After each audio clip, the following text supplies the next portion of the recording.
വിദ്യാർത്ഥികൾ സ്വന്തം ഇഷ്ടത്തിനും അഭിരുചിക്കുമനുസരിച്ച് ഉപരിപഠന മേഖല തിരഞ്ഞെടുക്കണമെന്ന് സ്പീക്കർ എൻ ഷംസീർ. വിദ്യാഭ്യാസ മേഖലയിൽ വലിയ രീതിയിലുള്ള മാറ്റം വന്നിരിക്കുകയാണെന്നും അദ്ദേഹം പറഞ്ഞു. തലശ്ശേരി ഗവൺമെന്റ് ബ്രണ്ണൻ സ്കൂളിൽ അനുമോദന സദസ്സ് ഉദ്ഘാടനം ചെയ്ത് സംസാരിക്കുകയായിരുന്നു സ്പീക്കർ.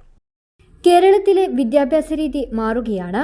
+2 കഴിഞ്ഞ് ഡിഗ്രി എന്ന രീതിയും ഒപ്പം കുട്ടികളുടെ ആഗ്രഹങ്ങളും മാറിയെന്ന് സ്പീക്കർ എൻ ഷംസീർ പറഞ്ഞു. പാരന്റ്സിന് കേവലം ഫെസിലിറ്റേറ്റർ മാത്രമാവാൻ പറ്റൂ, ടീച്ചേഴ്സിനും ഫെസിലിറ്റേറ്റർ മാത്രമേ ആവാൻ പറ്റൂ. നിങ്ങൾ തന്നെ സ്വയം ചെയ്യണം. നിങ്ങൾ തന്നെ സ്വയം ചെയ്ത് കഠിനാധ്വാനം ചെയ്ത് പഠിക്കലേ രക്ഷയുള്ളൂ. ഇന്നിപ്പോൾ FIGP ആണ്. FIGP എന്ന് പറഞ്ഞാൽ എന്തറിയോ? 4 ഇയർ ഗ്രാജുവേറ്റ് പ്രോഗ്രാം എന്ന് പറയുക. ഞങ്ങളൊക്കെ 3 ഇയർ ആണ്. ഇപ്പോൾ ന്യൂ എഡ്യൂക്കേഷൻ പോളിസിയുടെ ഭാഗമായി വിദ്യാഭ്യാസം മാറണം. 5GP 4 ഇയർ ഗ്രാജുവേഷൻ പ്രോഗ്രാമാണ്. പിന്നെ ഇപ്പോൾ നോക്കുമ്പോൾ പറയുന്നത്, പത്രത്തിൽ കാണുന്നത് B.Ed പോവാണ്. പകരം ഗ്രാജുവേഷൻ്റെ സമയത്ത് തന്നെ ടീച്ചർ എഡ്യൂക്കേഷൻ്റെ ഭാഗമായ വിദ്യാഭ്യാസം നിങ്ങൾക്ക് നൽകാൻ പോവാണ്.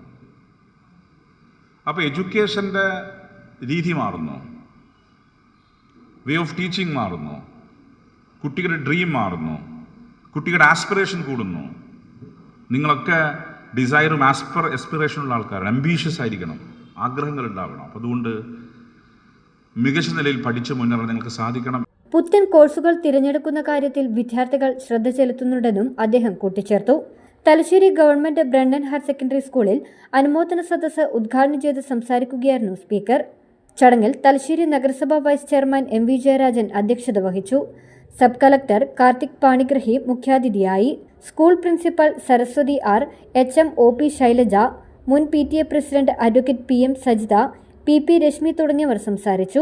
ഉത്തരമേഖലാ തലത്തിൽ മികച്ച NSS പ്രോഗ്രാം ഓഫീസറായി തിരഞ്ഞെടുക്കപ്പെട്ട NSS ഓഫീസർ റീജ P റഷീദിനെയും ജില്ലാ കായികമേളയിൽ മികച്ച വിജയം കരസ്ഥമാക്കിയ വിദ്യാർത്ഥികളെയും ചടങ്ങിൽ അനുമോദിച്ചു. News bureau, Thalassery.